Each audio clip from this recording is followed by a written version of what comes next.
how to create an arc bend with polygons. So the example we're going to do, we're going to create a polygon. You could hold shift and hold right click in the viewport and then choose cylinder, and you'll create that. I can press Control Z to undo that, or you can go to create polygon cylinder here. And what you want to do, we're going to use in modeling mode here. If we go to edit mesh, there's a wedge tool. If you go in here and reset, you'll see the default versions in here. So, but you could also get it from the hotbox menu over here. So, how to do this, how it works. Well, if I could just go back here just to read the instructions. You have to select a face or multiple faces and one or more edges, and the wedge will create an arc around the edge or the edges. So how does that work? Basically, how if you try to go into face and then try to select multiple faces and then you try to select an edge, it wouldn't work. Or if you try to go to edge, you see the face selection goes away. So how do you do this? What you do is go into multi. When you right click, instead of going edge, vertex, face, you go to multi, and this allows you to do multiple selection. So what I could do, I could go in and select the faces here. So I could actually go into the tool setting, or by pressing this button up here, I'll change my selection just to go to drag. So it will hit that. Actually, in this case, I wouldn't do it that way.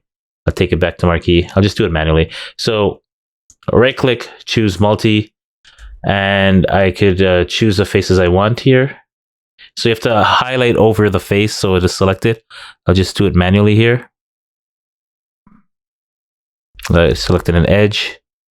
So make sure the highlight shows. After selecting these, I'll undo because I selected an edge by accident there. Okay, so now I have the faces selected, but I also have to select the edge, one or two edges.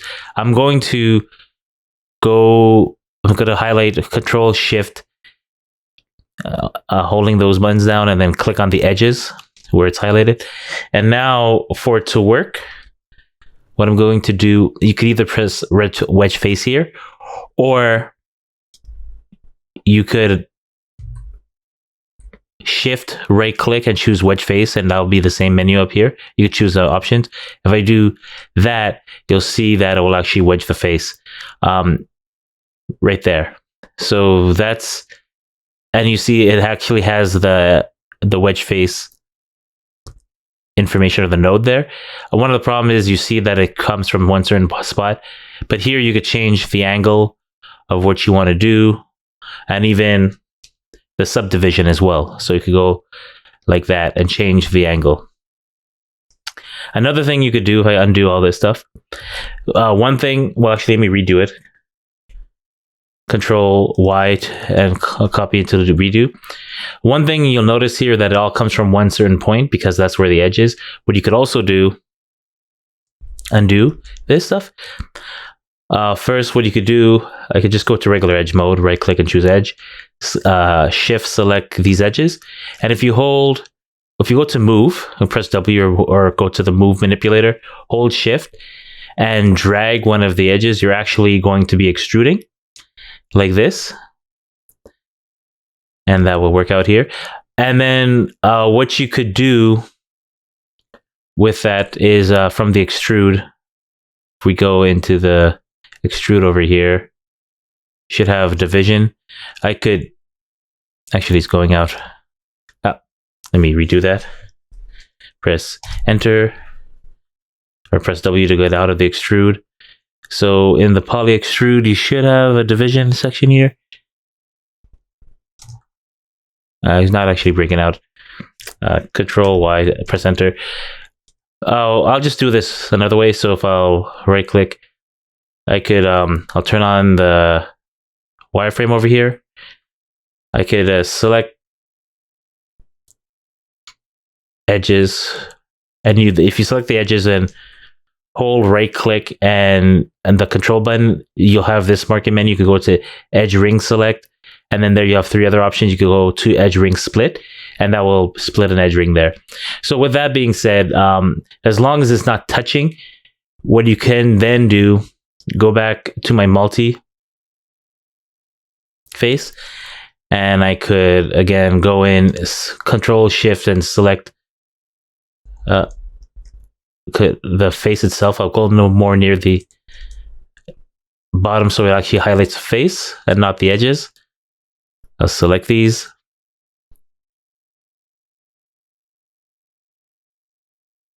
Like that. And then while I'm still in that mode, hold Control Shift and make sure I'm highlighting an edge and do the edge. As long as it's separated here, it's not going to make an edge over there. And again, you could go into Edit Mesh Wedge Tool, or I could Shift right click with the mouse and then choose Wedge Faces. And you'll see now that it's actually extruding based off that point over there. You could also do it off the mesh. You didn't actually have to extrude it there. You could have done it from even a separate geometry. So with that being said, if I undo all these things, so if I had another geometry completely, so I have this cylinder, hold Shift, right click, and you have these options. I could choose cone, or cube. Let's say you do a cube, and I can move it out by pressing W and move the manipulator. You could also go to Create Polygon Cube, and in this case, I could choose where I could basically align it correctly. So if this is the height of that polygon is 2, this probably has to move up in Y. 0.5 maybe. Just so they're aligned in the same spot. So they're two different objects. If I go to perspective view, if I go to outliner, you'll see that they're two different objects. But you can select these two objects, right click and choose multi. Or actually, if they don't both go in, what you could do is select both, go into component mode here, and they're both now in components, right? Right click and choose multi. So now I could select the faces again by the means that you normally select.